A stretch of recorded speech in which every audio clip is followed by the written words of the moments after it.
We also have a huge group of experts who've been tracking not just the BJP, the Congress Party, the RJD, the JDU, the stories within the stories, and also Bihar as a case in itself. So starting from the far right there in terms of Priyam Gandhi Modi, you've done What If There Was No Congress? You've authored a book. Now, what if there is no Congress in this entire competition fray contributing to the MGB? That's one question here. Abhijit Majumdar, regular columnist with First Post, with News 18, and of course, he's the founder of Earshot and the new BJP. Or is it the new JDU? Are you going to author another book? Bright and early, we pulled you out of bed. Nalin Mehta, good to have you with us as managing editor of Moneycontrol, but also as an author and an analyst. Aman is wearing a lot of hats, so political editor, reporter, and also now sitting there in the desk with us here this morning and he was one of the first to hit the ground in Bihar, so we'll talk to him also. But Rashid Kidwai ji, everybody is talking about every other party. Look at Pallavi, what is she saying? MGB ko koi hurt karega to Congress hoga. Yeah, as a grand old party, it has a lot at stake, but this election, Anand, as author of 24 Akbar Road, I can say the Congress has actually gone in this election with a lot of changes, and they have changed their profile. Whether it will click or it will boomerang, we'll get to know. Click or boomerang, we'll get to know. But who do you think will be the single largest party? Well, I've said it in this program, it's going to be RJD. RJD will be the single largest party. Are you sure about that? Because the pollsters, only one of them is saying perhaps it could be RJD. But if it is a JDU, then what does that mean, Rashidji? Well, it will mean a lot. It will also mean that, Prashant Kishore's entire campaign was a big flop because remember, Prashant has a score to settle with Nitish Kumar, and he's been saying as a political strategist also that JDU will not do well. So I think a lot at stake for all players. But then all the time that he spent, Prashant Kishore, Aman, in Bihar, what's the point of it all? Will he then go back to becoming a political advisor? See, Anand, I think in Bihar, I think never does a party outside the traditional alliances does that well. We have seen it with Chirag Paswan in the last election as well. He promised a lot, he was the X factor, but he did not win much. I think Prashant Kishore, first election, people do appreciate his campaign. People do say that he's been speaking all the right things, trying to move out of this caste matrix in Bihar. But at the end of the day, I still feel 80% of the people in Bihar, I would say, still vote on caste. So caste is a very, very important factor.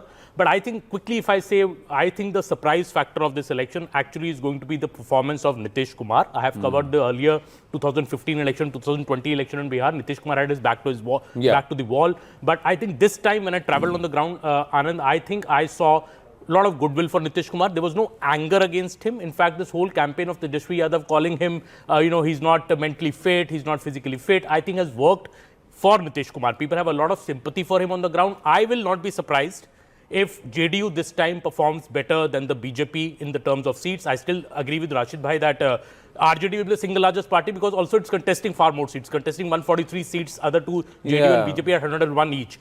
But the surprise factor is that in the last two elections, the largest party did not form the government. So being the largest party in Bihar does not mean you'll form the government. That's the case when it comes to an alliance, because the BJP has also suffered the ignominy of this in the past in other states. But if the JDU were to be so resurgent that it exceeds the BJP and is close on the heels of the RJD, or perhaps even pips the RJD, what does that mean for the new BJP, Nalin?